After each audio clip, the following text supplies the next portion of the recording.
예, 그럼 이제 이번 시간에는 이어서 쭉 봅시다.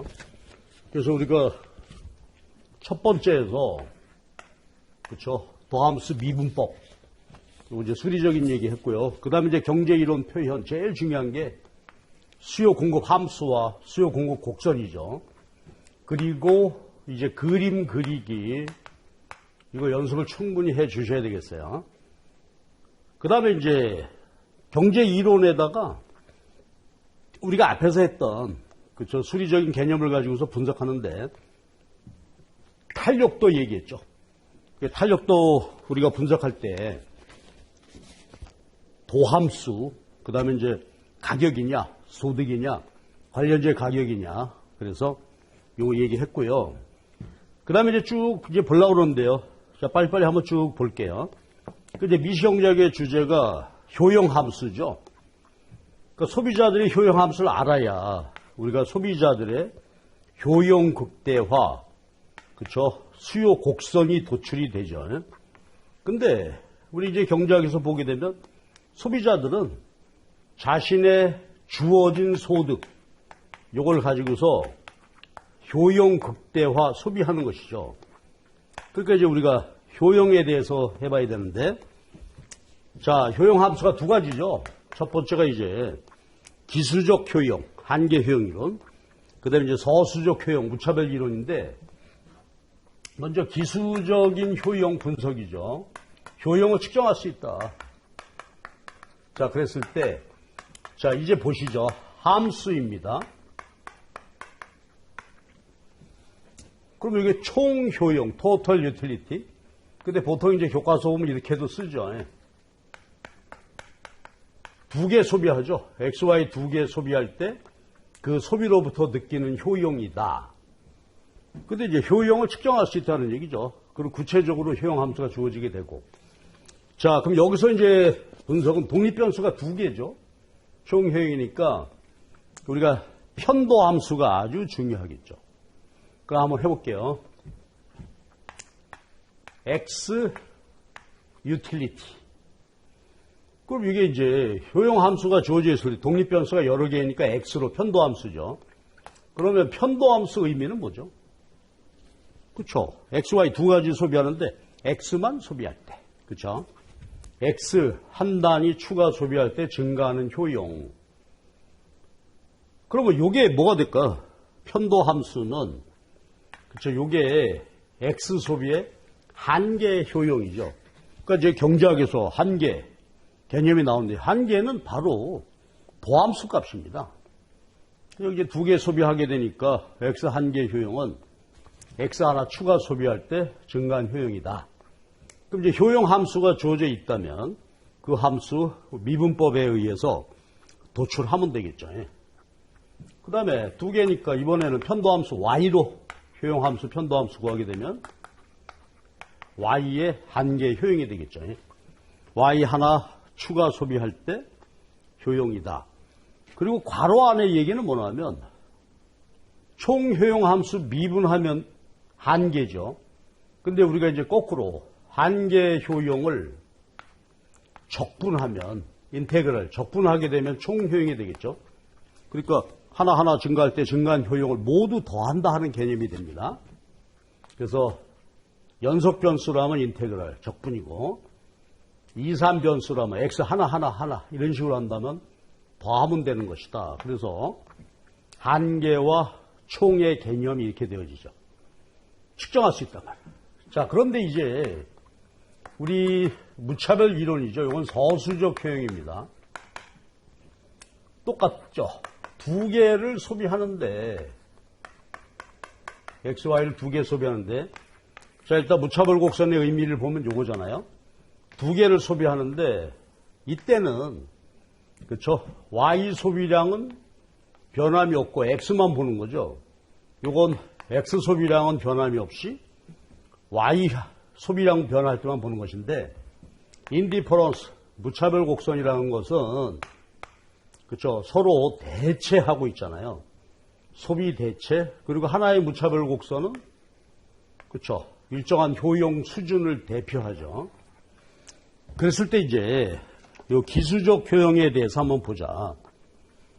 그럼 무차별 곡선을 정의해 보면 뭐죠? 그렇죠.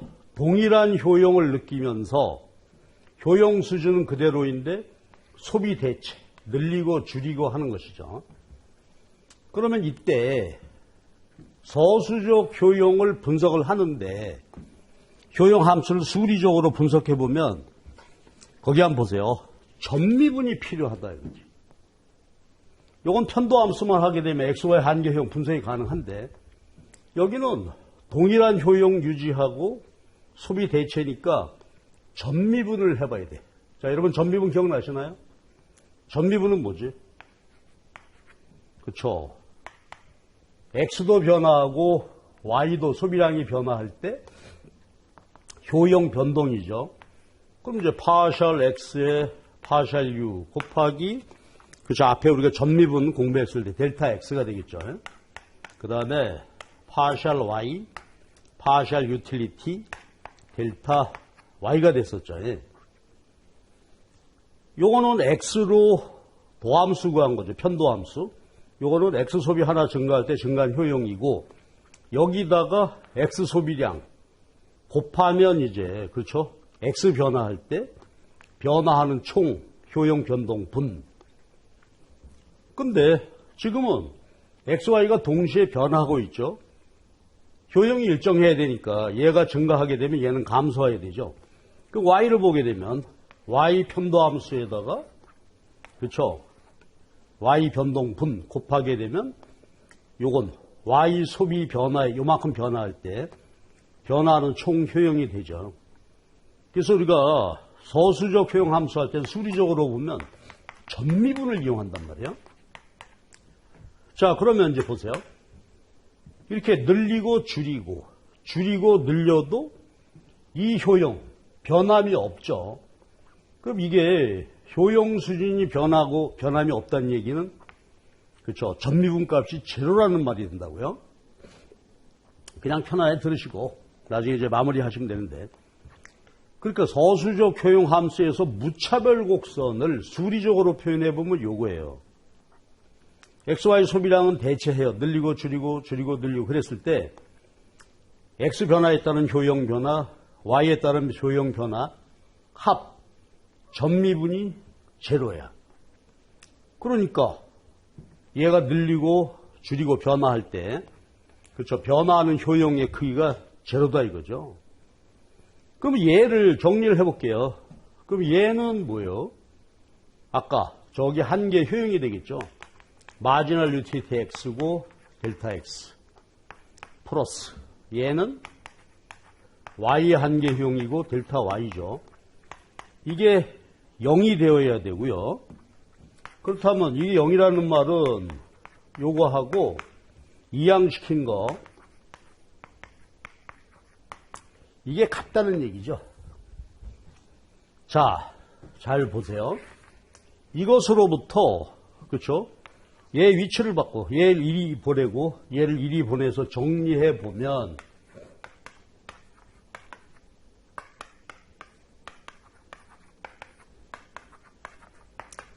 이걸 얻게 되죠. 예. 그러면 이거는 뭐냐면 x 늘리고 y 줄여도 효용은 일정하죠. 전미분, 효용 전체 변함은 없단 말이에요. 이게 제로가 되는 거죠. 그래서 우리는 무차별 곡선을 수리적으로 정리해 보면 이렇게 되고 그 다음에 우리가 이거 잘 알죠. 요거를 우리가 뭐라고 해요? 그렇죠. 한계 대체율 되겠죠. 그러면 한계 대체율은 뭐냐? 어떤 특정한 하나의 무차별 곡선 상에서 XY를 대체해도 효용이 변화 없을 때 한계 대체율이라고 하죠. 그리고 한계 대체율은 전미분 관계로부터 도출해 보게 되면 이렇게 되어진단 말이에요. 그렇죠? 그래서 이제 우리가 미시경작에서 한계 대체율이 요것이다라고 한 것은 바로 수리적으로 보면 요걸로부터 도출된 것이고 그 다음에 한계 대체율의 경제적 의미는 내가 여기다 써놨는데 뭐죠? y제 수량으로 표시한 x제 선호도이다. 예를 들어서 2개, 3개 줄였다 1.5다 절대치 씌워보면은 요거 하나 늘릴 때 y를 1.5개 줄일 때 동일한 효용을 유지한다 하게 되니까 요것의 의미는 x제 1개를 y제 1.5개만큼 좋아한다. 그러니까 y제 수량으로 표시한 x의 선호도가 된다. 그렇죠? 그래서 효용 함수에서 이제 우리가 한계 효용하고 서수적 효용 이론에서 한계 대처를 하게 되는데 이런 관계가 있게 됩니다. 됐죠? 예. 그런데 예, 이렇게 정리하면 되고요. 그 다음에 거기 밑에 효용 함수를 구체적으로 하나를 줬죠. 콥더로서 효용 함수라고 하는 것인데 거기 보면 효용 함수가 이런 얘기입니다. A의 X 알파, Y의 베타. 이제 구체적인 함수 형태가 줬죠. 그럼 여러분 한번 연습 한번 해보시기 바랍니다. 효용 함수인데 이것의 한계 대체율은 어떻게 구한다? 요거죠. 마지널 utility y, 마지널 utility x. 이게 한계 대체율이 되면 얘를 y로 편도함수 구하고 x로 편도함수 구해서 나눈 것이 됩니다. 그래서 내가 풀이 과정을 그렇게 쭉 해놨거든요. 그래서 여러분 나중에 요거는 이제 많이 활용하게 될 텐데 그래서 풀어보면은 베타 x 알파 y가 돼요. 그래서 콥더로스 함수의 한계 대체율이 이렇게 돼요. 그러니까 구체적으로 어떤 효용 함수가 주어지게 되면 그렇죠? 요것으로부터 그 함수의 한계 대체율을 쭉 구할 수 있게 됩니다. 그래서 여기서는 서수적 효용 함수에서 무차별 곡선 이렇게 기울기가 이렇게 도출되는구나. 요게 무차별 곡선 기울기다. 그래서 효용 함수 이렇게 보시고요. 그 다음에는 이제 또 우리가 바로 미시형작에서 이어지는 게 공급곡선 도출하는데 공급곡선 도출할 때 생산 함수를 먼저 알아야 되죠. 그래서 생산 함수로부터 비용 함수가 도출되고 그것으로부터 이제 이윤극대화가 도출되는데 생산 함수 얘기부터 해보자 이거지. 근데 이건 보면은요 소비 함수의 내용하고 똑같아요.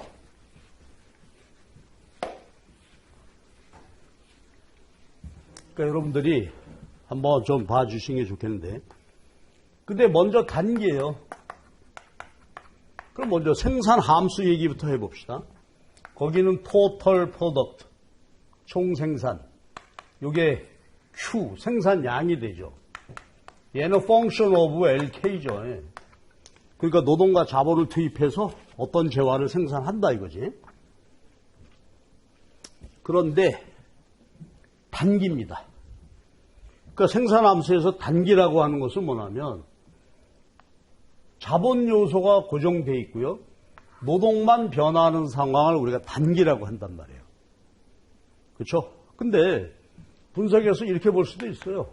생산하는데 노동을 고정시키고 자본만 변화시킬 수도 있겠죠. 근데 이제 현실적인 상황은 자본 고정, 노동만 변화시킨다. 자, 이게 함수 이렇게 놓고요. 그 다음에 우리는 총, 그러면 평균, 한계 도출돼야 돼요. 근데 앞에 보시면 말이죠. 효용 함수에 있어서는 총 효용이 있고 한계 효용만 봤었잖아요.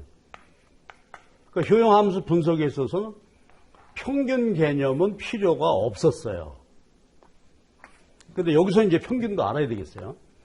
자, 그러면 평균은 두 가지겠죠. 요소가 두 가지니까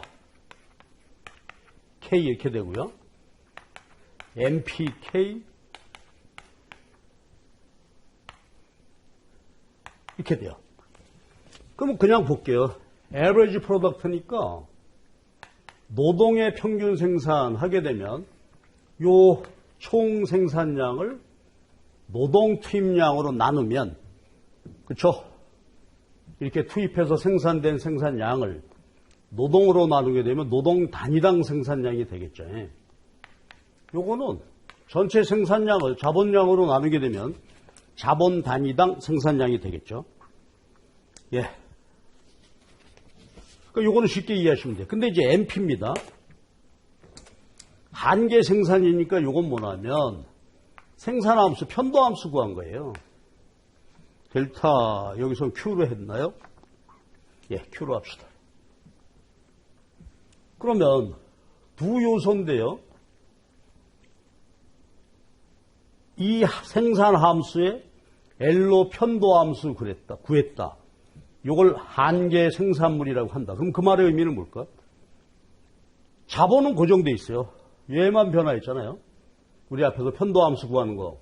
요거는 얘는 고정이고 얘만 살펴보는 거니까. 노동 하나 추가 투입할 때 증가한 생산량. 요거는 생산함수를 L로 편도함수 하면 되고. 그러면 어떻게 될까? K로 Q 함수를 편도함수가 하면 되겠죠. 그래서 경제적 의미는 자본량 하나, 노동 하나 추가 투입할 때 증가한 생산, 편도함수. 그래서 우리는 앞으로 분석할 때 이게 중요하겠죠. 그래서 거기도 내가 예제를 그려놨어요. 예제를 거기다 소개해놨어요. 그러니까 직접 한번 풀어보시고. 그러니까 요거 보시게 되면 이 편도함수 값의 의미는 뭐냐면 자본 고정돼 있을 때 노동만 변하는 거죠. 얘는 노동 투입량이 고정돼 있을 때 자본 변화. 근데 이제 우리가 경제학 보게 되면 나중에 이론에서 보게 되면 수학체의 감법칙이라는 것이 성립하죠. 궁극적 한계 생산물 체의 감법칙. 성립하게 되는데 여기서 이제 그건 이론에서 우리가 하기로 하고요. 단기 노동 자본 고정돼 있을 때 AP, MP 이렇게 도출했어요. 그런데요, 장기입니다. 장기는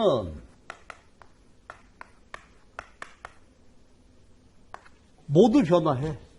노동도 변화하고 생산량도 변화하게 되는데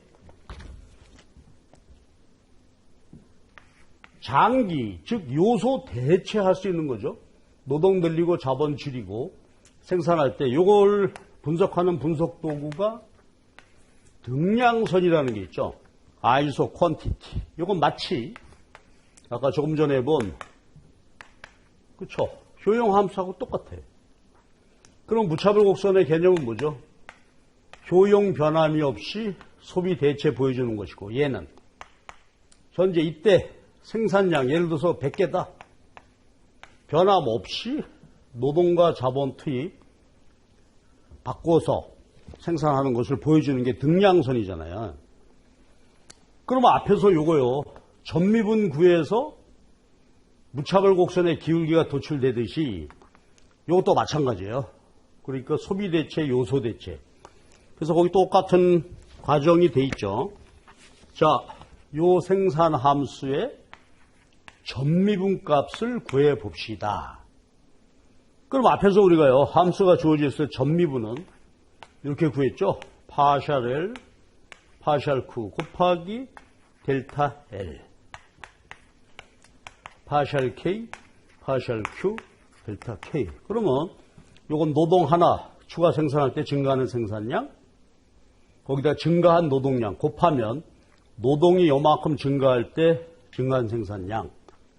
요거는 자본을 요만큼 늘릴 때 단위당 편도함수 값이니까. 그래서 요게 그렇죠? 전미분, 생산함수를 전미분한 것인데 그러면 등량선은 뭐야? 생산량은 변함이 없죠. 그러면 늘리고 줄이고 했을 때 Q 변동분 생산량은 그대로이니까 전미분 값이 제로이어야 하죠. 아까하고 똑같은 과정이야. 이게 제로라면 이쪽으로 올게요. 그럼 파샬 L 곱하기 L 하고 파셜 K, 파셜 Q 갖게 되죠. 그럼 이게 뭐가 될까? 그렇죠. 아까 저기서 봤듯이 노동 하나 추가할 때 증가한 생산량은 노동의 한계 생산성 요거. 자본 하나 늘릴 때 증가한 생산량은 그렇죠. MPK가 되죠.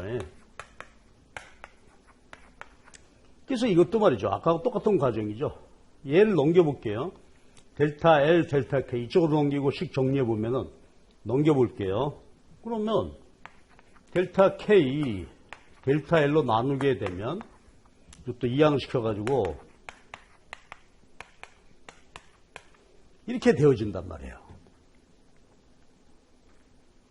그럼 아까 소비에 있어서는 델타 X, 델타 Y 요거하고 똑같은 상황이 되죠. 요거 같다. 아까 요거를 한계 대체율이라고 했고요. 요거는 한계 기술 대체율이죠. 생산량은 그대로.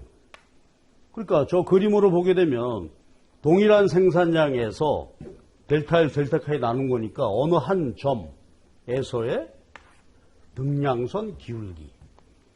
여기는 어느 한 점에서의 무차별 곡선의 기울기가 한계 대체율, 등량선의 기울기가 그러니까 결국은 한계 대체율이나 한계 기술 대체율이나 점미분을 이용을 해서 도출하는 개념이다. 됐죠? 그러니까 우리는 뭐 점미분을 했다 하는 사실 이제는 그렇게 나왔구나.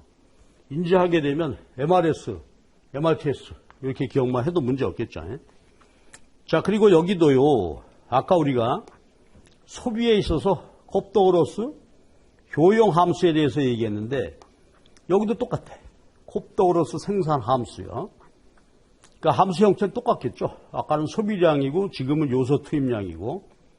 그래서 역시 점미분 요거 해서 도출해 보게 되면 콥도그로스 함수의 결과에서는 요게 아까 소비에 있어서는 베타의 X, 알파, Y였죠. 이번에는 콥도그로스 함수 베타의 L, 알파의 K가 됩니다. 콥도그로스 함수라면.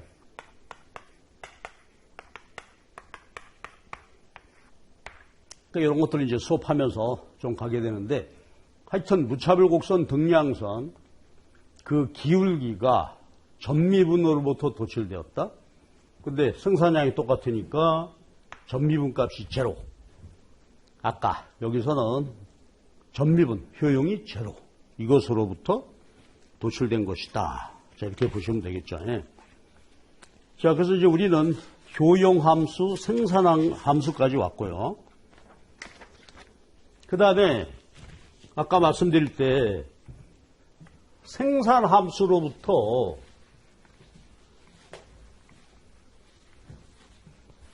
비용 함수가 도출이 돼요. 이건 이제 이론적으로 여러분이 나중에 확인하시기로 하고 여기서 수리적인 얘기만 해봅시다. 비용 함수입니다.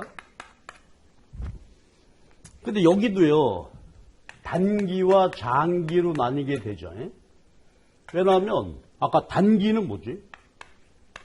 자본 고정, 노동만 변화시킨다. 이건 이제 현실적이고요. 또 이론적으로 볼 때는 노동을 고정시키고 자본만 변화시킬 수도 있겠죠. 단기입니다. 근데 현실적인 단기는 요거죠. 자본량은 주어져 있고 노동만 변화시키면서 생산량 변화하는 것입니다. 자, 그럼 가볼게요. 여기도 이제 개념 총비용, 평균비용, 한계비용 이렇게 도출되게 되는데요. 총비용 한번 보실래요? 총비용은 나중에 보겠지만 픽스드 코스트와 베리어블 코스트로 구분이 됩니다.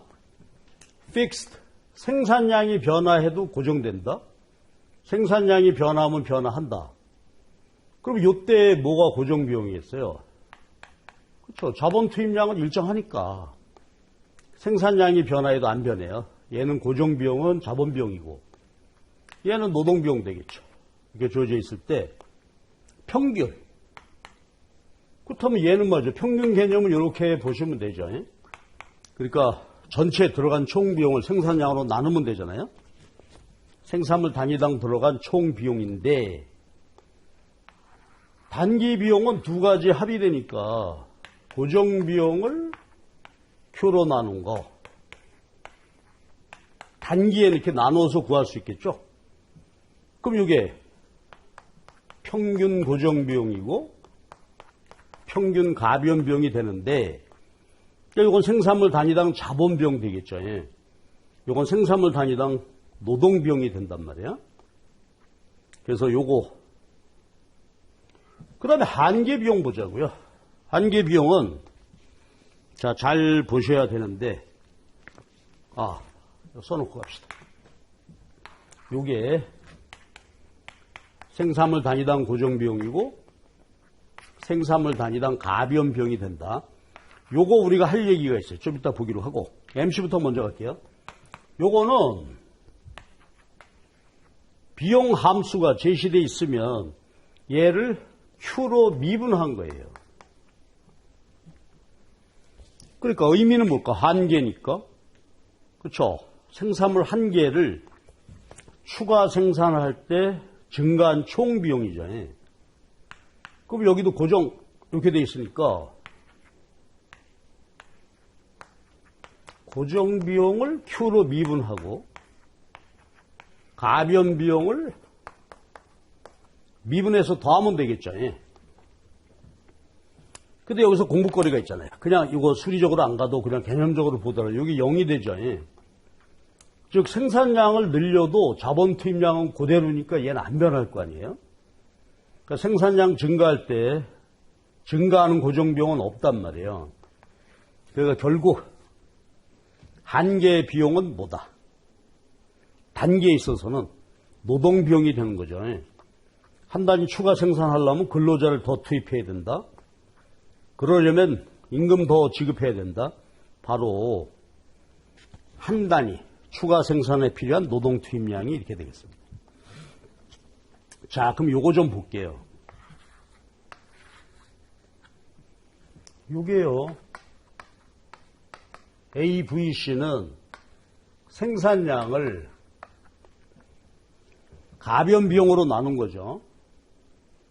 근데 여기서 이제 하나 우리가 아주 유용하게 정리할 수 있는 개념이 있는데 생산물 생산에 들어간 노동 비용이니까 가변 비용은 어떻게 구해질까요?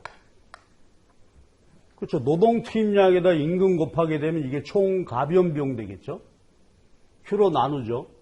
그러면 요거를 거기 유인물 있는 대로 거기 보시면 식을 임금을 남기고 L 밑으로 이동시키면요. 그렇죠. 밑으로 이동시키게 되면은 그렇지? 넘어왔으니까 이렇게 된단 말이에요. 그러니까 평균 가변비용의 정의로부터 이렇게 나왔지. 그럼 여러분 보실 때 이게 뭐가 될까? 아까 그렇죠? 노동을 늘릴 때 전체 생산량인데 이걸 노동 투입량으로 나누게 되면 이게 평균 생산성이 되겠죠. 아까 생산 함수에서 했던 얘기잖아요. 그러니까 몇 개 생산했다. 노동을 나누게 되면 노동 단위당 생산량.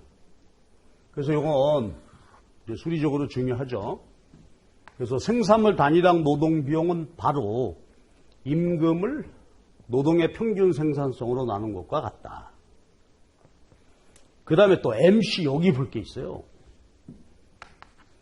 거기도 유인물에 제가 기록해 놨는데 한 번은 보자고요. 그럼 얘는 하나 추가 생산할 때 그렇죠? 증가한 가변 비용 여기 한계 비용인데 이걸 정리해 볼게요. 그러면 생산량 증가할 때 그렇죠? 가변 비용이 증가했다. 그러면 거기 밑에를 보게 되면 가변 비용의 변동분이니까 이렇게 이해가 되겠죠. 그렇죠? 임금은 지금 주어져 있다고 보면은 가변비용 변동분은 뭐겠어? 노동비용 변동이니까 임금 조지에 있으니까 노동 투입량이 변화할 때, 그렇죠? 요게 델타 TVC 가변비용 변동분이 이렇게 표기될 거란 말이에요. 이렇게 되잖아요. 그럼 이것도 아까하고 똑같이 보시면 임금이 남고 델타 L, 델타 Q 감 잡았죠. 이게 뭐야? 앞에서 봤던 MP가 되죠. 그래서 이건 아주 굉장히 중요한 나중에 분석할 때 개념이 되겠죠. 그래서 평균 가변 비용은 임금을 노동 평균 생산물로 나눈 거고, 한계 비용은 임금을 노동의 한계 생산물로 나눈 것이다. 그렇죠? 그리고 거기도 제가 예제해놨죠. 일일이 한번 쫙 풀어보시기 바랍니다. 자, 이게 단기 비용을 보셨어요. 근데요, 또 우리 나중에 이제 분석할 때 보면 장기가 나오게 되죠.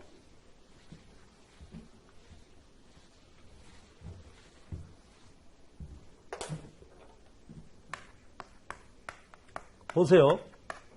장기는 고정 요소가 없죠. 네, 고정 요소가 없어. 그러니까 늘리고 뭐 대체하고 해서 고정 요소가 없단 말이야. 이게 장기야. 그러면 비용 아까 한번 보실래? 이 비용 개념 보게 되면 롱런이라고 표기할게요. 여기는 그냥 TC 해놨습니다만은 장기의 총 비용은요 고정 비용이 없죠. 요소 투입량에 고정되어 있는 게 없단 말이야. 노동과 자본이 다 바뀌게 되니까 모두 가변 비용이 됩니다. 그러니까 노동 변화하고 자본도 변화하게 되니까 자본도 가변 요소가 됐고, 그래서 고정 비용은 없어요. 그럼 장기 그냥 보시면, 그럼 에버리지 TC는 그렇죠. 생산물 단위로 장기에 총 가변 비용 나눈 것이고, 마지널이죠. 한계 비용은 델타 Q, 델타 TVC가 되어서 단기하고 다르죠. 단기에는 고정 비용이 있으니까 여기는 그대로 이게 가변 비용이 되는 것입니다. 됐죠? 자, 그래서 우리가 생산 함수로부터 이제 비용 함수가 나왔어요. 그러면 우리가 이제 기업의 입장을 생각해 보면 기업은 생산해서 이윤극대화하고 싶단 말이에요. 최종 목표가 이윤극대화잖아. 그런데 중간에 조금 얘기해 보면 파일 우리가 이윤이라고 하잖아요. 이윤은 토탈 리베뉴, 총 수입에서 총 비용을 빼야 되죠. 그런데 총 비용은 생산 함수로부터 이렇게 도출됐어요. 이론적인 관계는 이제 이론으로 공부하면서 보면 되는데 비용이 나왔어요. 요거 알아야 되죠, 이제. 그러니까 기업의 최종 목표는 이윤인데 비용은 이제 알았으니 수입에 대해서 변수 정리를 해줘야 되겠다, 이제. 근데 이것도요, 총 수입, 평균 수입, 한계 수입, 그러니까 미시형제 분석에 있어서는 하여튼 뭐 변수 정리를 정확히 해 두셔야 돼요. 총, 평균, 한계. 자, 그럼 봐주세요. 총 수입은요, 가격 곱하기 판매량이죠. 근데 이제 수입 함수에서 조금 우리가 긴장할 게 있어요. 뭐냐면 P 곱하기 Q인데 개별 기업 입장에서는요, 가격이 Q의 함수가 돼요. 그러니까 경제학 좀 하신 분들은 불완전 경쟁 보게 되면 불완전 경쟁 기업은 프라이스 메이커들이 되니까 개별 기업이 생산량을 조절하면 시장 가격이 변화하죠. 물론 이제 완전 경쟁일 때는 얘기가 달라지지만, 완전 경쟁일 때는 개별 기업이 생산량을 변화시켜도 가격이 안 변하지만, 불완전 경쟁, 그러니까 일반적인 수입 함수가 이렇게 표기된단 말이에요. 가격이 수량의 함수, 여기다가 Q를 곱하게 돼요. 자, 그러면 평균 수입은 어떻게 될까요, 역시? 잘 보세요. 총 수입이잖아요. 몇 개 생산했어요. 그때 생산했을 때 가격이 곱했어. 그럼 평균은 생산물 단위당 수입이니까 TR 나누면 되는데 총 수입이 이렇게 되잖아요. 그럼 맞추림하게 되면 결국 뭐가 되죠? 그러니까요. 개별 기업의 생산물 단위당 수입은 결국 가격이 됩니다. 가격이 돼요. 그래서 우리가 시장 분석할 때 대단히 중요한 개념이죠. 예. 지금 일단 한번 이렇게 확인해 주시고. 그런데 이게 이제 달라지는 점은 있죠. 생산물 시장이 완전 경쟁이면, 그렇죠.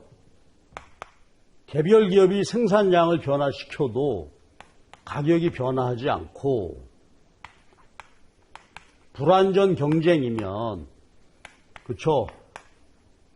개별 기업이 변화시키게 되면 여가 변화하는 것이고, 이 차이는 있죠. 그러나 평균 수입이 그 기업이 받은 가격이다. 이건 뭐 어느 경우에나 마찬가지다. 이렇게 보시면 되겠죠. 자, 그 다음에가 이제 한계 수입인데요. 이게 잘 보세요. 이게 우리가 앞에서 미분 얘기할 때 이런 거 기억나시나? Y equal, 그렇죠? F, A인데 X의 함수다 이랬잖아요. 즉, X가 A를 결정하고 A가 Y를 결정하는 거죠. 그러니까 이게 결합함수가 됐단 말이에요. 여기를 보시면 Q가 P를 결정하고 그 가격에 따라서 수입이 하게 되니까 이게 이제 앞에서 봤던 걸로 보게 되면 이게 결합함수가 돼요. 아, 미안합니다. 고배함수가 돼요. 그렇죠? 수입 자체가 그렇죠. 곱함수가 되죠. 얘가 얘 함수고 얘를 곱했으니까. 그래서요. 곱함수 요것에 아까 미분 구하는 거 짬이 나면 뒤로 돌아가서 한번 봐주세요. 이걸로 도출하게 되는데 한번 보실래요? 그러면 한계 수입은 델타 Q, 델타 총 수입인데 근데 얘가 고배 함수가 돼요. 델타 TR은 거기 있는 대로 P 곱하기 Q가 되고 이렇게 된단 말이에요. 그래서 거기 전개해놨어 내가. 고배에 미분법 따르게 되면 델타 Q 한번 일단 보고 가세요. P에 Q가 되고 여기 Q 플러스 델타 Q에 P가 돼요. 그러니까 곱함수의 미분법 이게 고배 함수가 되잖아요. 그래서 요거를 미분법에 따라서 도출해 보게 되면 자 보시면 어떻게 될까? 얘로 얘를 미분하고 더하게 되면 이게 곱함수 법칙이란 말이야. 그러니까 델타 Q로 P를 미분하고 그리고 Q를 곱하고 델타 Q로 Q를 미분하고 P를 곱하고 이렇게 되죠. 그럼 잘 보세요. 그러면 얘 곱함수 얘를 곱의 미분 법칙에 따라서 되면 되는데 요게 1이 되죠. 델타 Q가 되니까 1이 된단 말이에요. 그래서요 결국 한계 수입은 어떻게 되냐 하면 요걸 앞으로 갖고 올게요. 요게 1이 되니까 P만 남죠. 되고 플러스 요거야. 그렇죠? 델타 Q, 델타 P. 그러니까 지금은 말이요. 수리적으로 이렇게 도출된다. 곱의 미분 법칙을 이용을 해서 한계 수입이 이렇게 도출된다. 이렇게 보시면 돼. 근데 요 얘기 해볼게요. 요 얘기. 생산물 시장이 완전 경쟁이면 어떻게 되죠? 보세요. 개별 기업이 생산량을 변화시켜도 얘가 변화하지 않죠. 그러니까 생산물 시장이 완전 경쟁일 땐 요게 제로가 된단 말이에요. 그러니까 결국은 뭐가 돼? 한계 수입이 가격인데 생산물 시장이 불완전 경쟁이면 그렇지 않죠. 얘가 가격에다가 델타 Q에 델타 PQ가 있잖아요. 그러니까 이걸 한번 음미해 보자고, 수리적으로. 그럼 이게 무슨 말일까? 한계 수입은 불완전 경쟁일 때 기업이 받은 가격에다가 이 기업이 생산량을 변화시킬 때 시장 가격이 변화한다는 얘기죠. 그렇죠? 이 더함수의 의미가 그거니까. 개별 기업이 생산 하나 늘릴 때 가격이 변화해. 그리고 지금 현재 생산량 곱하게 되면, 그렇죠? 그러니까 요게 들어오게 되니까. 근데 우리는 앞으로 이제 계산하기보다는 개념만 보시면 돼요. 불완전 경쟁일 때는 개별 기업이 생산량을 변화시키기 때문에, 변화시키면 가격이 변화하기 때문에 요게 추가되어야 된다. 그러니까 불완전 경쟁일 때는 MR이 가격은 아니다. 그러나 완전 경쟁일 때는, 그렇죠? MR이 가격하고 일치한다. 자, 이렇게 돼요. 그리고, 자, 거기 박스 맨 밑에 보면 아모로서 로빈슨 공식이라는 것이 있죠. 아모로서 로빈슨 공식은 요거예요. 우리가 MR을 도출한 요것으로부터 하나의 공식이 도출되는데요. 요거예요, 요거. 그치? 요거를 정리를 해보면 돼요. 그래서 식을 약간의 이제 조정을 했는데, 거기 봐봐요. MR 여기에다가, 그쵸? 그 괄호 안에 쭉 전개가 됐죠. 예? 그럼 거기 내가 자세히 해놨으니까 한번 눈으로 보시되, 저걸 그 유인물에 있는 대로 한번 해보게 되면 P 1 마이너스 기업 수요 탄력도가 돼요. 그러니까 이게 MR 공식입니다. MR 공식인데 이 식에다 약간 조작을 가해서, 그렇죠? 보게 되면은 탄력도와 관계되는 그런 식을 얻을 수 있게 돼요. 제가 해놨으니까 눈으로 한번 보시고. 그래서 아모로서 공식을 우리가 경제 분석에서 아주 요긴하게 쓰일 수 있는 그런 개념이 되겠습니다. 자, 그럼 이제 흐름을 잘 한번 따라가 보십시다. 그러면 이제 지금까지 뭘 했냐 하면, 그렇죠? 도함수, 미분법 했고, 그 다음에 앞으로 분석하게 될, 그렇죠? 주로 미시경제학입니다. 거시경제학은요, 뭐 미분하고 이런 게 없어요. 그냥 이꼴 놓고 균형 잡고 함수 하는 것인데, 주로 미시경제학인데, 자, 제일 중요한 거 요 얘기했고, 그 다음에 미시경제학 분석에 전부 지금 해보니까 수리적인 분석이 다 깔려 있잖아요.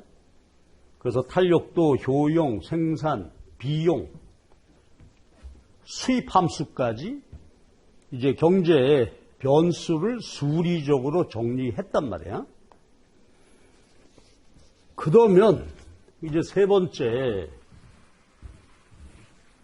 경제학에서 수학적인 개념, 수리적 분석 필요하게 되는 게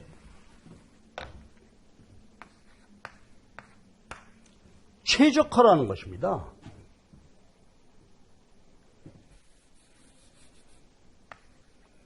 옵티미제이션 하는 것인데, 경제 문제 최적화.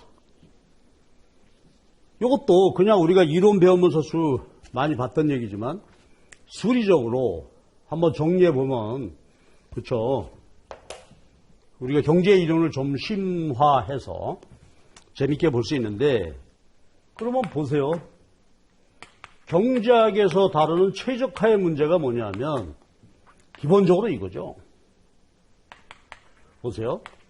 모든 소비자, 생산물 소비하죠. 그 다음에 소비자들이 생산 요소를 공급한단 말이에요. 그렇죠? 생산자, 공급자는 생산물을 공급하죠. 그런데 생산물을 생산하기 위해서는 어떻게 될까? 생산 요소를 수요해야 되죠. 고용해야 된단 말이에요. 자, 그래서 뭐 경제학에서, 미시경제학에서 이제 아주 기본이 되는 프레임이 뭐냐? 자본주의 시장 경제에서는 전부 셀프 인터레스트 극대화, 사익 극대화한다 그죠? 그런데 소비자들은 생산물 소비와 요소 공급에 있어서 효용 극대화를 추구하고, 생산자들은 생산물 생산과 요소 수요에 있어서 기업의 존재 이유는 하여튼 이윤 추구죠. 이윤 극대화를 추구한다 이거예요. 그럼 이제 보세요. 그럼 우리 미시경제학으로 보게 되면 생산물 소비 효용 극대화로 생산물에 대한 수요 함수, 수요 곡선이 도출되고, 요소 시장에서 보면은요, 팩터, 서플라이. 근데 이제 팩터가 하게 되면 노동, 자본, 부동산이잖아요. 근데 부동산은 고정되어 있는 거니까 놓고 보게 되면 레이버 서플라이, 캐피탈 서플라이, 자본 공급이 된단 말이에요. 자본 공급은 저축이죠. 그러니까 보세요. 생산물 소비, 수요 곡선 도출할 때 효용 극대화, 요소 공급, 노동이나 자본 공급할 때 역시 효용 극대화 개념으로 도출이 되고, 기업은 이윤이에요. 그러면 생산물 생산에 있어서는 그렇죠. 이윤 극대화를 통해서 공급이 도출되고, 요소 시장에서 요소 수요죠. 고용한단 말이에요. 그러니까 노동과 자본을 고용을 한다. 이때 적용되는 논리는 기업의 이윤 극대화 논리가 되는 것이다. 그렇죠? 자, 그래서 경제 문제, 미시경제학은 뭐 전부 최적화 논리가 바닥에 깔려 있는 거예요. 그러면 이렇게 되기 때문에 그러면 최적화 개념을 좀 보자 이거지.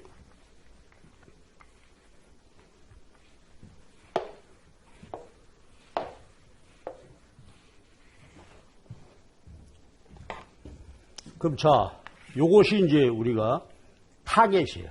그 최적화라는 개념을 통해서 소비자의 수요 공급, 생산자, 요소 공급 수요, 이게 도출될 건데, 먼저 개념부터 봐야 되겠어요. 최적화 문제, 최적화. 그런데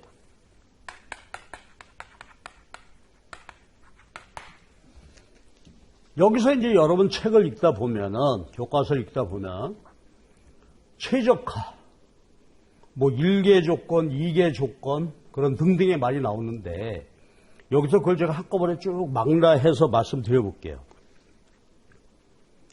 그러면 최적화라는 개념이 이해가 돼야 되는데, 먼저 최적화 분석을 하는데 변수가 하나야.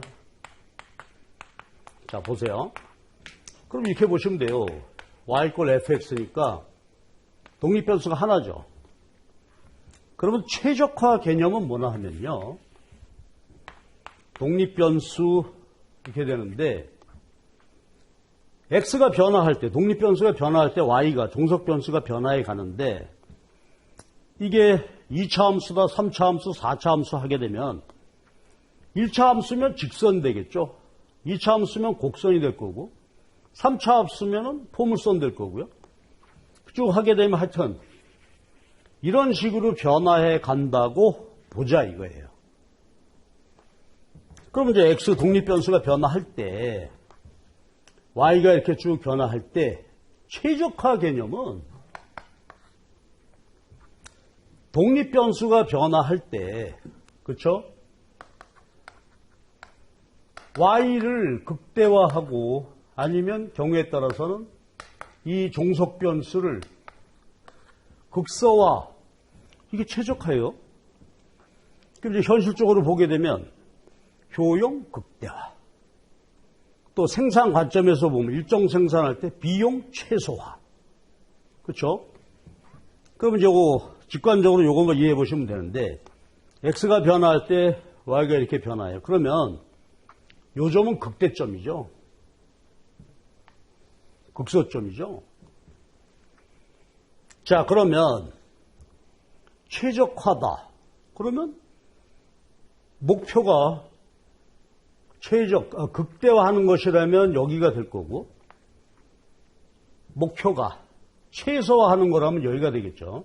그러니까 예를 들어서 생산할 때 비용을 최소화하겠다 여기고 소비할 때 효용 극대화하겠다면 여기가 되겠죠. 그러면 질문 이게 극대화건 극소화건 최적화 조건은 뭘까요?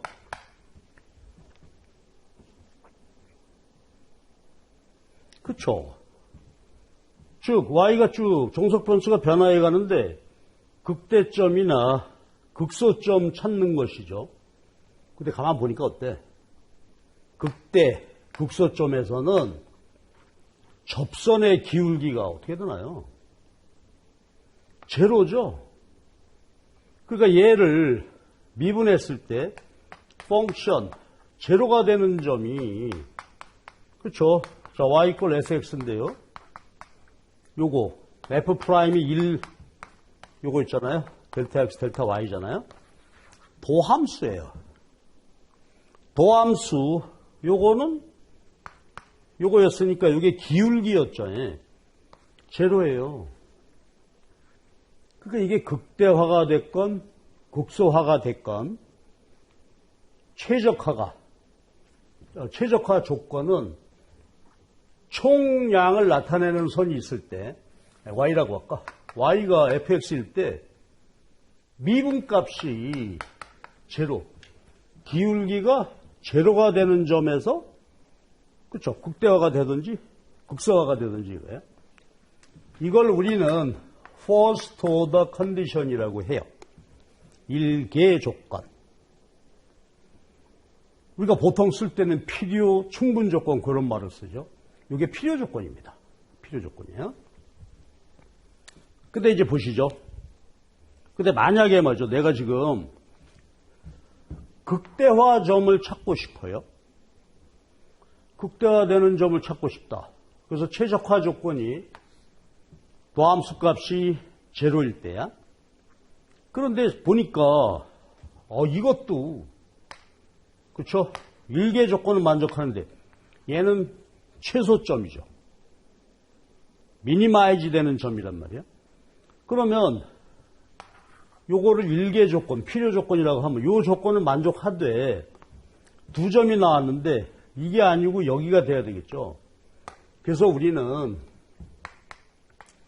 세컨 오더 컨디션이 필요하게 된다. 이게 조건이 필요해요. 그럼 보세요. 이 점을 먼저 이해해 보실까? 이 점은 어떤 특징을 갖냐 하면 이 점에선 기울기가 제로인데요. x가 증가할 때 보세요. 미분값, 도함수 값이 x 증가할 때 어떻게 돼요? 증가할 때 도함수 값이 점점 줄고 있죠. 플러스이다가 쫙 가다가 작아져서 0이 되고 x가 계속 증가하게 되면 마이너스가 되잖아요. 그러면 이게 조건은 뭐냐면 y 꼴 fx 요거를 미분했어요. 도함수를 구했어요.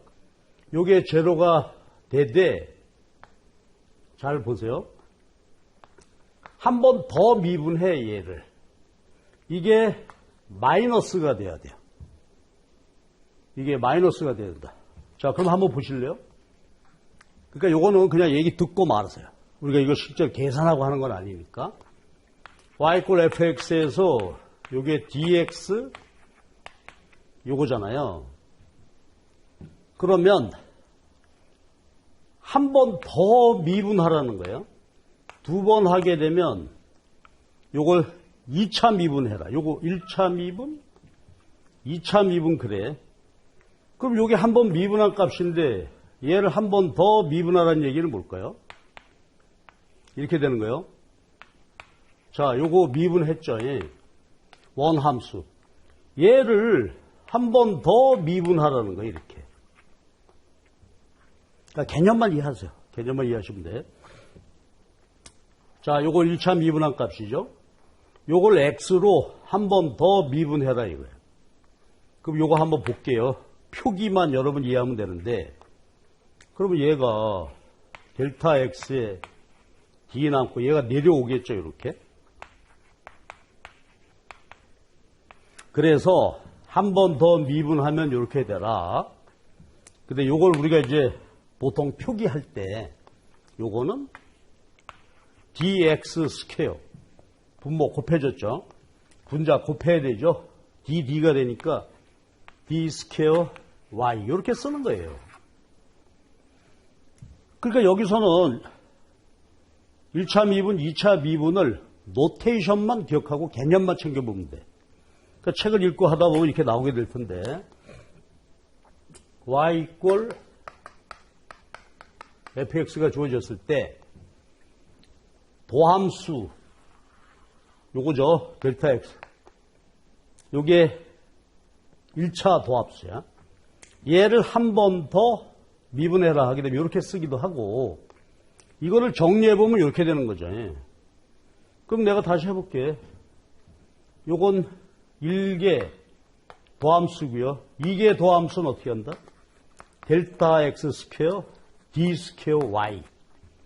우리는 개념 그리고 표기 요거를 이해해보자 이거지. 자, 그럼 가볼게요. 지금 1개 조건, 극대 극소화가 될 조건은 요게 제로가 되는 거죠. 그럼 2개 조건인데 한 번 더 미분했습니다. 그러면 한 번 더 미분한다 하는 것은 요 기울기를 구하고 x로 뭐냐면 x가 변화할 때 기울기의 변화를 보자는 거예요. 그렇죠? 두 번 미분했다는 것은 x가 증가할 때 기울기 변화. 요거는 1개 조건은 x 변화할 때 y의 변화고 2개 두 번 미분한 것은 요때 기울기의 변화를 보는데 자, 결론 낼까요? 이때 극대점일 경우에는 x가 증가할 때요. 증가함에 따라 기울기가 점점 감소하죠. 그래서 이렇게 돼요. 요게 극대화 조건 2개 조건입니다. 자, 그러면 이제 감 잡았죠. 여기는 극소화되는 점이죠. 그러면 극소화되는 점의 특징은 뭐냐면 요게 증가할 때 기울기죠. 이 기울기가 어때? 점점 증가하고 있죠. 그럼 요 점이 극소화되잖아요. 기울기가 점점 증가한다. 그게 바로 플러스가 되는 거예요. 자, 개념만 보시자고 이렇게. 그러면 앞으로 모든 최적화 분석을 하는 데 있어서요. 극대화가 됐던 극소화가 됐건 1개 조건은 그렇죠. 그 함수의 1차 미분값이 제로가 되는 점에서 극대이거나 극소가 된다. 그러니까 일단 이 조건 찾아야 되죠. 그 다음에 이 점이 극대화일 점은 기울기가 점점 감소해야 되니까 2차 미분값이 마이너스여야 되고 이게 극소화일 조건은 접선의 기울기가 점점 증가해야 되니까 그래서요 이게 이제 미시경제학 모든 극대화, 극소화 분석에 있어서의 필요 충분 조건 또는 first order condition, second order condition 1개 조건, 2개 조건이 되는 것입니다. 그럼 한번 볼게요. 만약에 효용 극대화 조건이다. 그럼 어떻게 될까? 효용 함수를 1차 미분한 것이 제로가 되고 한 번 더 미분한 값이 마이너스가 되면 극대화되는 점이에요. 또 예를 들어서 비용 최소화다. 그러면 총 비용 미분값이 제로가 되고 최소가 되려면 한 번 더 미분한 값이 플러스가 되면 그게 최소점이 된다. 그렇죠? 요게 이제 모든 극대, 극소 찾는데 기본 조건이 되는 것입니다. 그래서 거기 18페이지의 개념을 한번 쭉 봐주시고요. 19페이지는 지금 이런 얘기를 그렇죠? 해놓은 거예요. 그래서 그거는 거기 보시면 그렇죠? 그런데 지금 요 19페이지 얘기는 뭐냐면 그렇죠? 점미분으로 설명한 것이죠. 예, 점미분 값이 뭐 제로가 되고 하는 것이니까 똑같다고 보고 자, 요건 이제 지나가시면 되겠어요. 그러니까 지금 여기 한 이야기를 수리적으로 그렇게 그럼 거기 예제 보세요. 예제에서 여기서 이제 하나 이제 보여드리고 있는 건데요. 단기 비용 나와 있죠? 그러면 평균 가변 비용, 한계 비용 구할 수 있겠죠? 평균은 어떻게 될까? 총 가변 비용을 Q로 나누면 되는데 거기 단기 비용 보게 되면 C 이꼴 Q 3승 빼기 200Q 제곱 플러스 10만 Q 그 뒤에 1000이 붙어 있죠. 이게 뭐겠어요? 고정비용이잖아요. 그러니까 단기에는 고정비용 1000이 있단 말이에요. 그런데 AVC는 평균 가변비용이죠. 얘는 총 가변비용을 Q로 나누면 되죠. Q로 나눠. 그래서 평균 가변비용이 그렇게 도출이 됐습니다. 하나만 볼까요, 그러면? 요 예제인데, 우리 시험에서는 여기까지 잘 안 나오지만, 그래도 개념 한번 봅시다. 자, 예제 하나만 볼게요. 그러면, 총 비용이 Q3승 200의 Q 스퀘어 플러스 10만의 Q 플러스 그럼 봤던 대로 이게 가변비용이 되겠죠. 생산량이 변화한다. 노동 투입량이 변화했을 거다. 그래서 변화하는 얘는 어때? 생산량이 변화해도 안 변하는 비용이니까 고정비용이죠. 그러니까 이거는 뭐일까? 자본에 들어가는 자본비용이 되겠죠. 이래요. 그러면 이게 TVC니까 AVC는 어떻게 구할까요? 요거를 아까 얘기했듯이 Q로 나누면 되죠. Q로 나눠. 그럼 200의 Q 이렇게 되잖아요. 자, 계산 결과 맞죠? 200Q 요거예요. 자, 그러면 제 질문인데요. 이제 우리가 왜 보면은 이론에서 보면 AVC 곡선 도출해 보게 되면 얘가 U자가 되잖아요. 그래요? 그런데 완전 경쟁은 AVC 최저점에서 조업 중단점이 되죠. 그러면 최저점을 어떻게 찾을까 하는 이야기예요. 자, 이게 주어져 있는데 최저점 어떻게 찾았죠? 아까 1개 조건이 1차 미분한 값이 제로면 되죠. 요거를 한번 미분 AVC의 접선의 기울기가 제로가 돼야 되면 되니까 보세요. 델타 Q로 AVC를 미분해 2Q 빼기 200 요거 상쇄하니까 사라지겠죠? 제로가 되는 점이죠. 이퀄 제로인 점이 바로 여기다 이거예요. 그렇죠? 하나만 제가 예를 보여드리는 거예요. 그런데 오케이. 이 그림이 말이죠. 만약에 AVC가 여기가 아니라 이런 점일 수도 있잖아요. 기울기가 제로가 되는 것은 여기도 되는데 이게 극소화점인지 극대화점인지 판명하려면 어떻게? 한 번 더 미분해 봐야 되죠. 자, 그럼 봅시다. 얘는 A, VC를 Q로 미분했죠. 얘를 한 번 더 미분해야 돼. 그렇죠. 이게 조건이에요. 한 번 더 미분해요. 한 번 더 미분하면 뭐가 될까? 요거지. Q로 미분해요. 2가 되죠. 플러스 값이죠. 그럼 아까 우리가 공부한 바에 따르게 되면 한 번 더 미분한 값이 그렇죠? 미분값 제로에서 한 번 더 미분한 게 플러스가 되면 그건 뭐예요? 극소점이다 이거지. 그렇죠?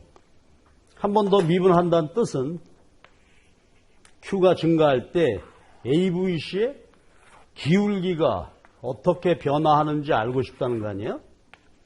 플러스가 나왔어. 그럼 이건 오케이.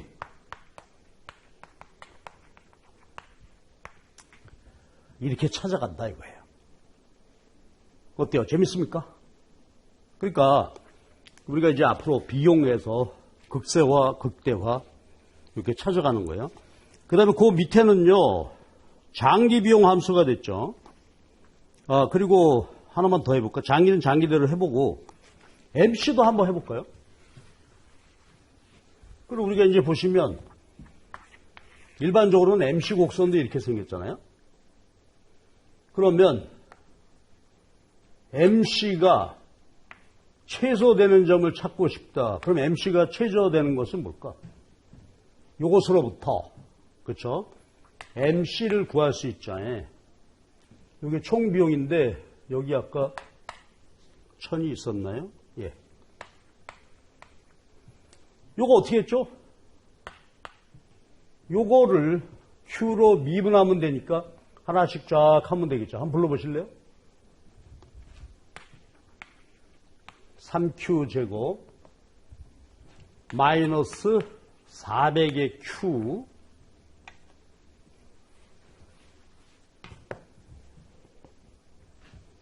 플러스 10만이 되죠. 우리가 앞에서 배웠던 미분법에 의해서 각각 쫙 미분했죠. 이거예요.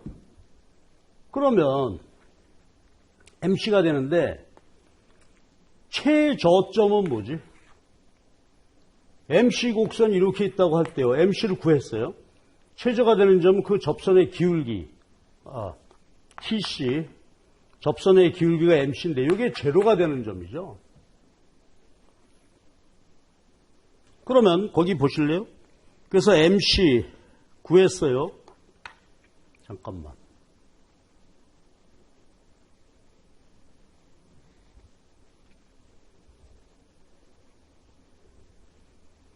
(3q) 제곱 마이너스 400. 자, 요거죠. 자, 요게 요게 이제 MC 곡선이 나왔단 말이에요. 그러면 MC 곡선 최저점은 어떻게 돼요? 한 번 더 미분해 봐야 되죠.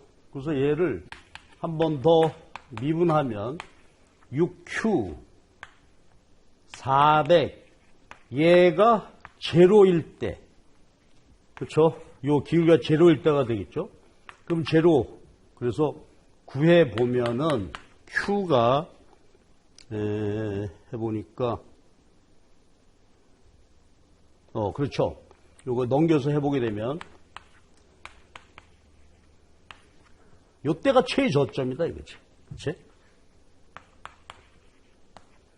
그런데 이게 혹시 그렇죠? 이런 점일지도 모르잖아요. 그러니까 이거 판단하기 위해서 어떻게 됐다고? 얘를 한 번 더 미분한다 이거야. 자, MC를 미분했고, 요거를 한 번 더 미분하면 요거죠. 6. 아이고, 이것도 플러스인데? 그러니까 요건 뭐다? 극소점이다. 이렇게 찾아가는 것입니다. 됐죠? 그런데 이제 우리가 나중에 완전 경쟁 시장 분석하고 할 때 최저점을 찾고 하는 계산 문제를 풀게 됩니다. 그때 요거를 활용한다 이렇게 보시면 되겠고요. 자, 그럼 이제 보세요. 지금 최적화 문제인데 최적화 문제를 이렇게 했는데 지금은 뭐냐면 최적화에서 변수가 하나일 때, 그렇죠? 제목을 앞으로 볼까요? 18페이지를 보게 되면 최적화인데 변수가 하나일 때, 지금 본 것은 그래서 하나의 변수, 요 그림이죠. 독립변수가 하나야. 그러니까 이렇게 돼서요. 이 함수 극대화, 극소화, 최적화하기 위한 조건은 미분값 제로, 극대, 극소 판별하는 것은 한 번 더 미분한 값이 마이너스면 극대, 플러스면 극소. 일변수 함수일 때 이렇게 됐어요. 그럼 이제는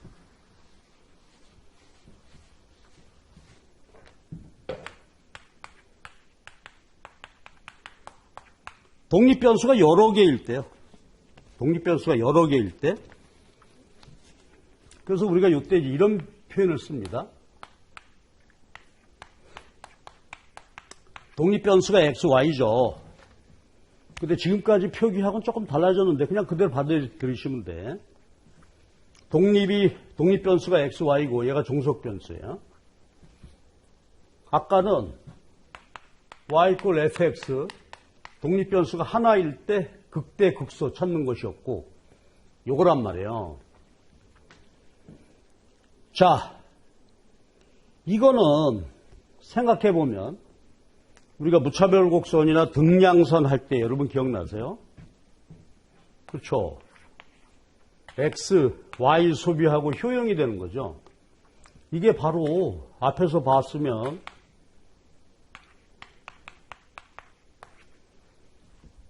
효용 함수입니다.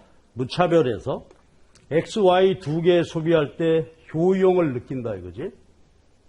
그러니까 독립변수가 두 개야. 이럴 때 효용이죠.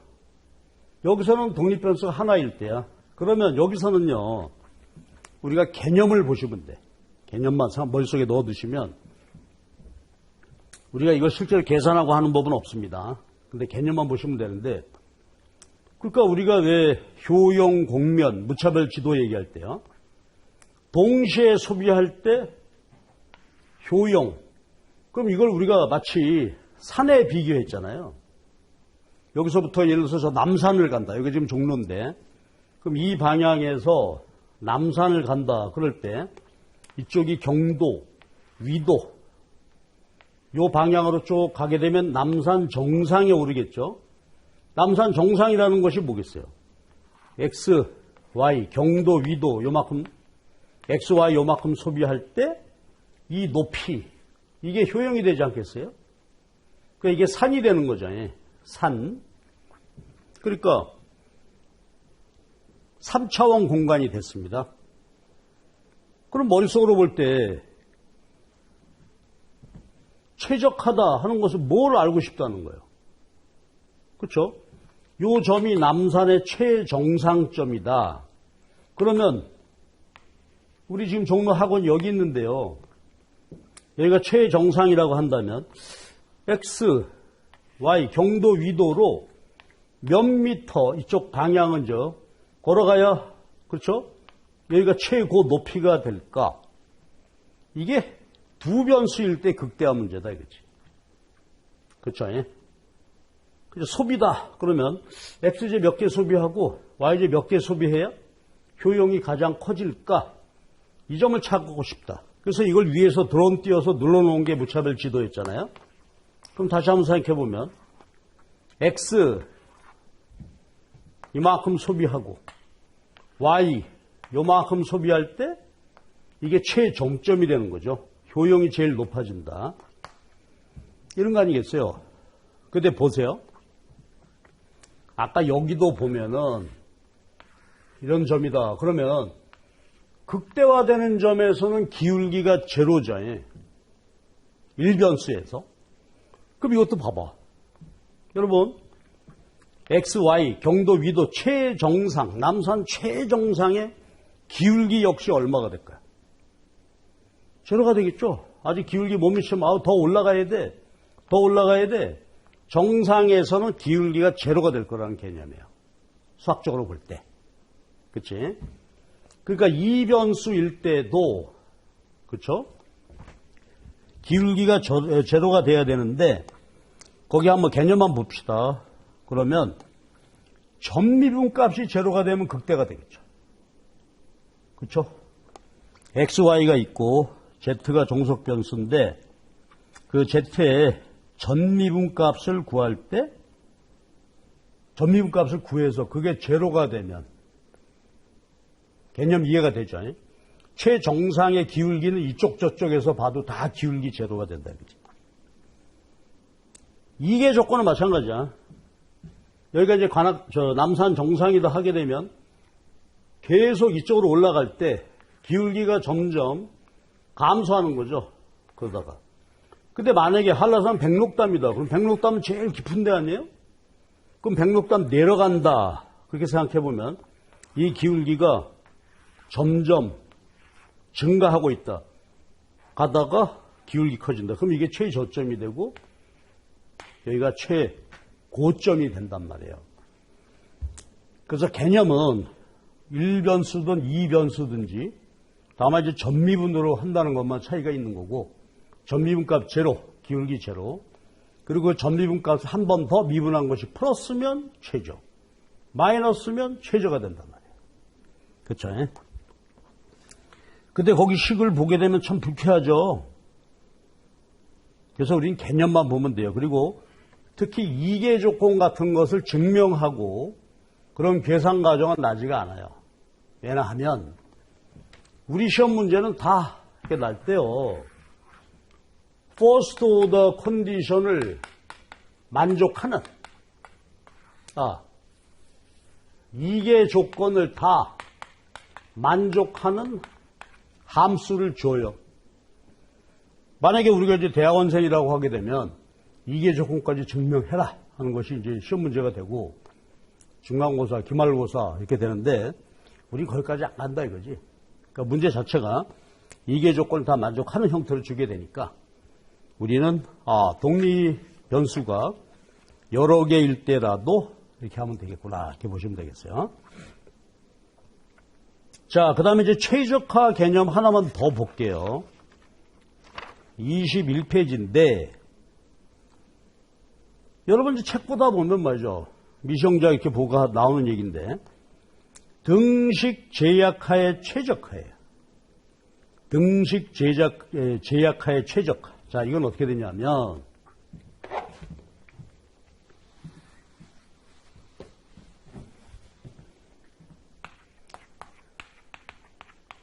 제약하의 최적화 문제인데요. 무슨 얘기냐면 이거야. 여기가 지금 남산 최정상이고 이렇게 돼 있어요. 그렇죠? 그럼 이제 이쪽 우리 종로에서 출발했다. 저쪽 어디 그렇죠? 동국대학교에서 출발했다. 용산에서 출발했다. 이렇게 쭉 해서 정상으로 가는 거잖아요. 근데 옛날에는 그런 거 참 많았죠. 군사보호지역. 그래가지고 여기다 철책선을 딱 막아놨어. 그렇죠? 더 가야 정상인데 여기까지 갈 수가 없고 요 이상은 더 이상 올라갈 수 없다. 그랬을 때 어디까지 가야 최고 높이가 되냐 이거지. 이해가 돼요? 그러니까 산을 옆면에서 보면 산이 이렇게 있는데 이 이상은 못 올라가. 그러면 어디까지 올라가는 것이 최고 높이가 될까? 이걸로 보는 게 정확하겠지. 이게 등고선인데요. 여기다 철책을 딱 막아놨어. 용산서 막았다고 할까? 이래서 미군 부대 있어가지고 이쪽에서 막아놓으면 더 이상은 못 들어가십니다. 가려면 이쪽에서 가야 돼. 동국대학에서 올라오세요. 이쪽에서는 못 가요. 그랬을 때 이쪽에서 갔을 때 최고 높이 어디까지 갈 수 있겠느냐가 제약하에 최적화예요. 그럼 이제 경제 전공한 분들이라면 다 아는 얘기인데 거기 보세요. 여기는 아까하고 다른 게 목적 함수가 이거 아까는 그냥 이거 최적화 여기까지 요점을 찾으면 되는데 요거는요 제약 조건이 있어요. 거기 제약 조건이 이렇게 써 있어. C가 요게 제약이야. 상수입니다.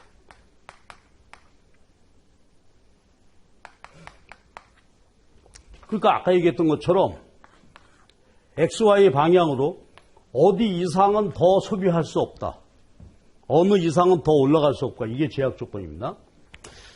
그러면 아까는 무조건 최고 높이까지 올라가면 돼. 기울기 제로인 점을 찾으면 되는데 이거는 거기까지 정상에 갈 수가 없어. 그러면서도 가장 최고 높이까지 올라가고 싶다. 근데 이렇게 제약이 주어져 있다. 그러면요. 수학적으로 이거를 그냥 얘기만 들으세요. 라그랑지 함수라는 것을 이용을 해서 제약하의 극대화를 풀 수 있게 돼요. 라그랑지 함수. 하나만 보여드릴게. 그럼 라그랑지 함수는 어떻게 세워지는 거냐면 그냥 요거 얘기만 들으세요. 거기 라그랑지 함수 보세요. Z, F, X, Y 요거를 최적화하고 싶은데 제약 조건이 요거예요. 잘 보세요. 그럼 얘가 어떻게 되냐면 요거죠. 요것이 여기에 제약돼 있어. 빼기 G의 X, Y 이렇게 되고요. 여기다가 라그랑지 상수라는 거예요. 그냥 미지수로 놓고 풀면 돼. 이렇게 해서 극대화를 푸는 것입니다. 그럼 이게 이제 어디에 활용되냐면요. 소비에 있어서 효용 극대화요. X, Y를 소비해서 효용 극대화하겠다. 근데 문제는 뭐냐 하면 극대화되는 전까지 소비할 수 없다. 소득 제약이에요. 내 소득은 그렇죠.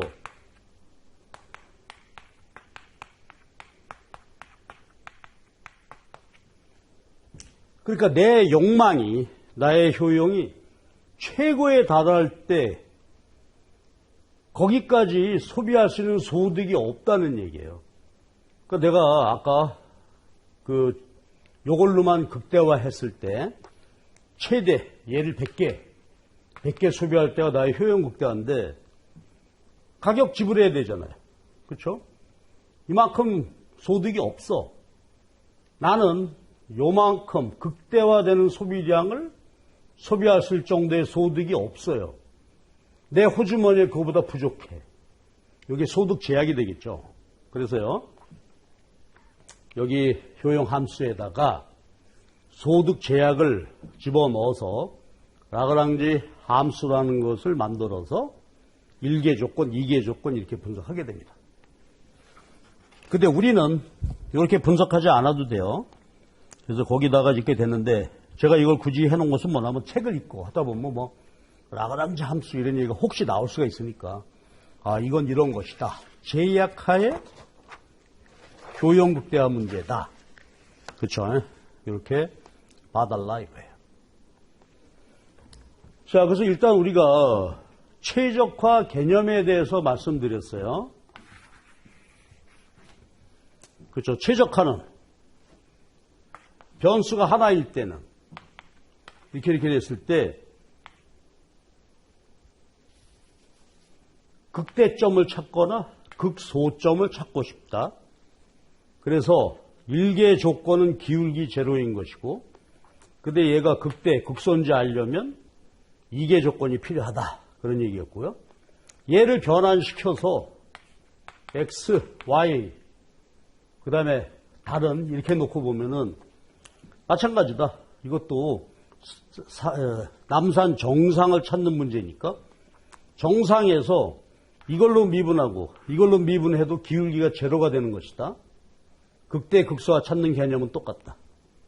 그 다음에 그냥 막연히 효용 극대화가 아니고 제약이 있을 때는 제약하의 극대화 문제는 라그랑지 함수라는 걸 가지고 극대화 찾게 된다. 자, 여기까지 말씀드렸어요. 자, 그럼 이제 구체적으로 우리 미시에서 앞으로 보게 될 효용 극대화, 이인 극대화 하는 문제를 다음 시간에 이어서 보도록 합시다.